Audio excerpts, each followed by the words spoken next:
everybody, welcome to the channel. Today we are reviewing gaming on the Starlink here in 2025. We have the standard kit, and as you can see, it is quite the cloudy day here in the Pacific Northwest. Let's see what the chickens have to say. What do you think of the Starlink, Gerald?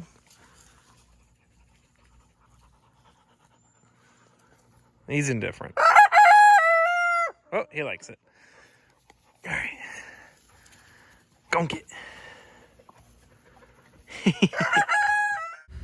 And we'll be testing everything on this Dell G15 Ryzen Edition with the 3050 NVIDIA graphics card. I don't know really what it is, but this is what we'll be testing everything on. Excuse the mess. I had to record this in the kitchen. And here you can see what I was getting with CenturyLink. As you can see, is completely unplayable. And here is what I'm getting on the Starlink, which is absolutely insane. Here we go with some Marvel Rivals.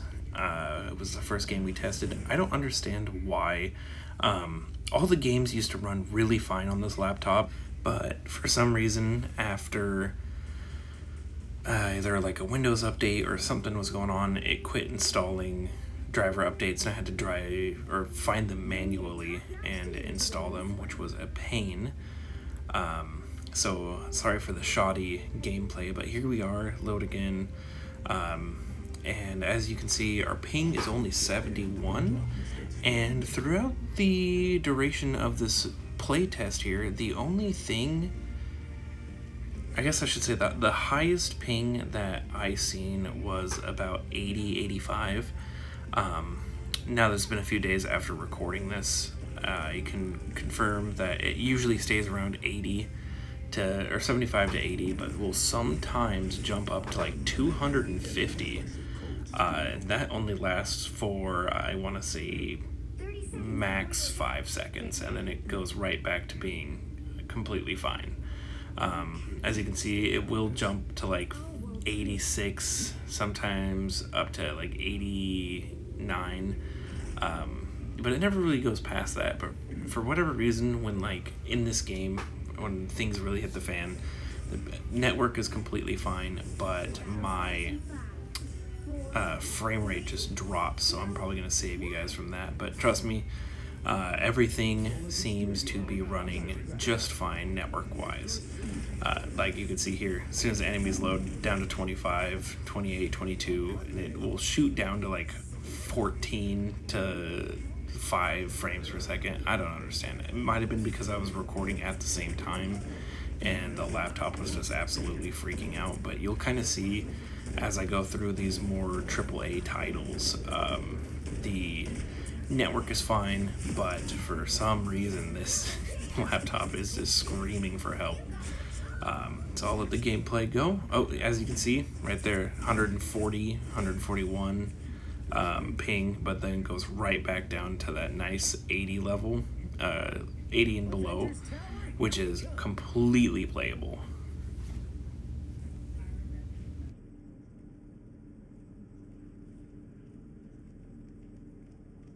You're halfway there. Keep going.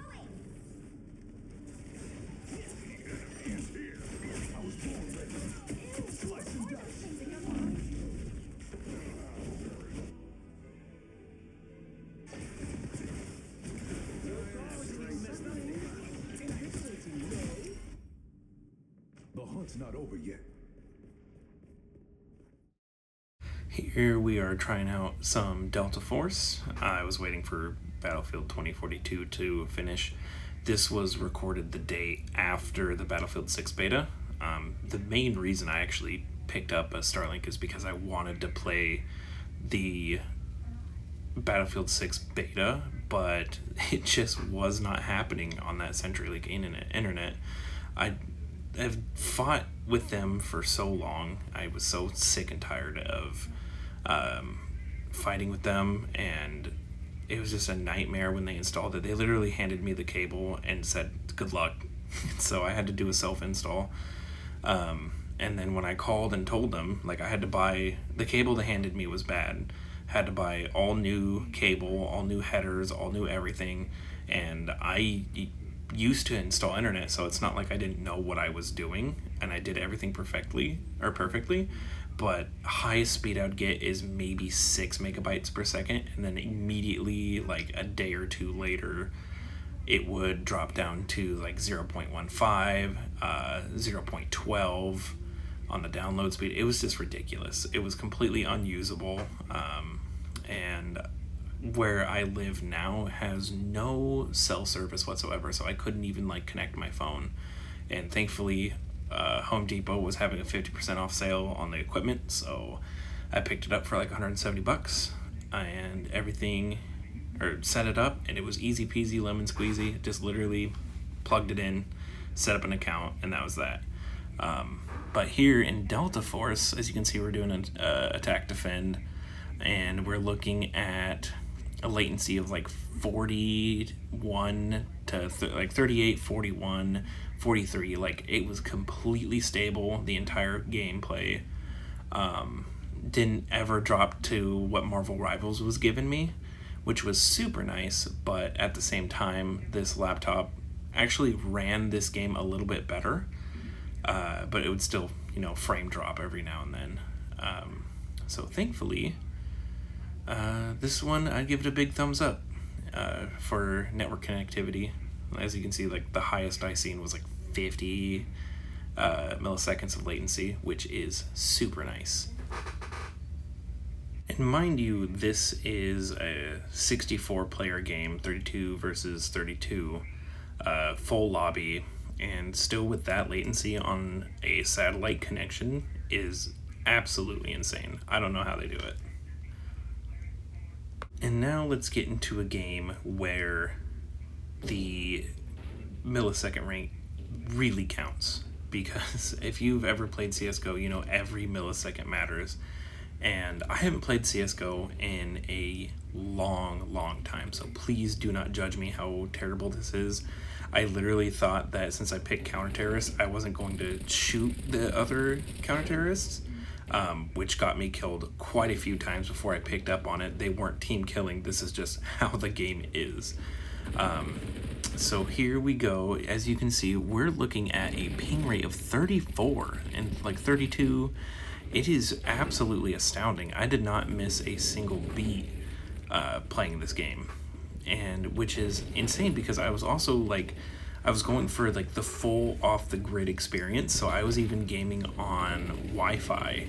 So having my laptop connected to Wi-Fi and having my internet connection be satellite and still getting only 32 milliseconds of ping rate and like almost 0% loss is absolutely insane. Here in a little bit, I end up picking up the op so I can really show you guys, like, with every millisecond of this game mattering, I'm still able to get a kill or two off, even though I completely suck at this game.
Well, that's it.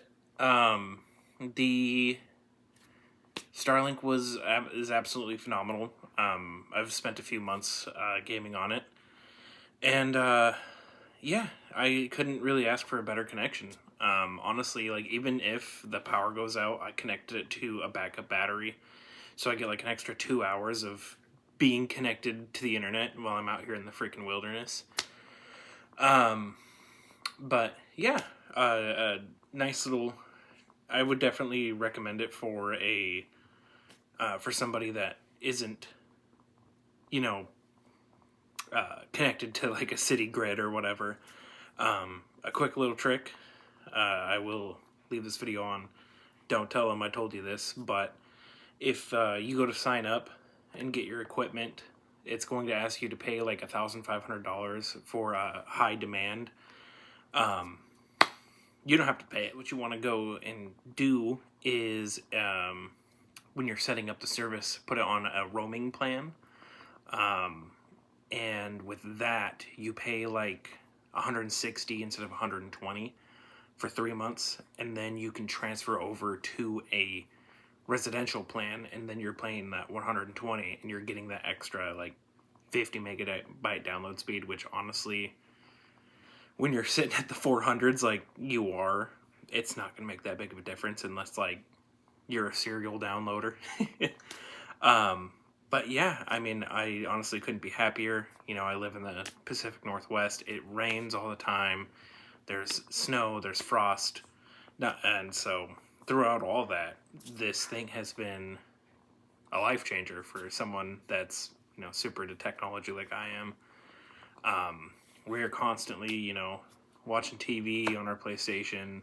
We constantly have our smart TVs connected. We have my computer connected. We have my laptop connected, you know, iPad and phones. And it goes through it all, honestly.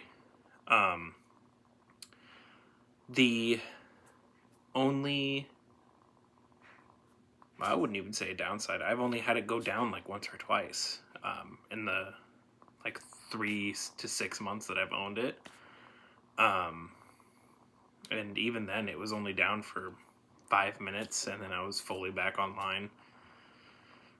So if you're, you know, looking to make the switch off of like dial-up speed, which funny enough just went down a couple months ago, they finally kicked everybody off of dial-up. So if you're looking for a switch, this is definitely a good one. And sorry this video took so long for me to, you know, shoot, record, and, you know, get out there. It's almost, you know, 2026. Started filming everything on iPhone and working on a ton of other projects. Speaking of projects, I will say, if you're trying to host a Minecraft server or like a Pal World server, Valheim, any of that stuff, this internet will not work, due to the fact that every time that it switches a satellite, it gives you a different public IP address. And in doing that, if you have a server that everybody uses your public IP address to connect to, you are SOL. Like, you have that server up for 15 minutes, and then it's going to go down completely because your IP changed. There are ways around that. There are videos out there where you can grab like a secondary router, set up port forwarding, and then like you take your power, or like you do some settings. It's confusing. I didn't want to do it. But if you really need to host like a server, there's videos out there for it. Yeah, other than that, thank you guys so much for watching. Hope you have a good rest of your 2025, and hopefully 2026 will not be as absolutely cursed as this year has been. So yeah, see ya.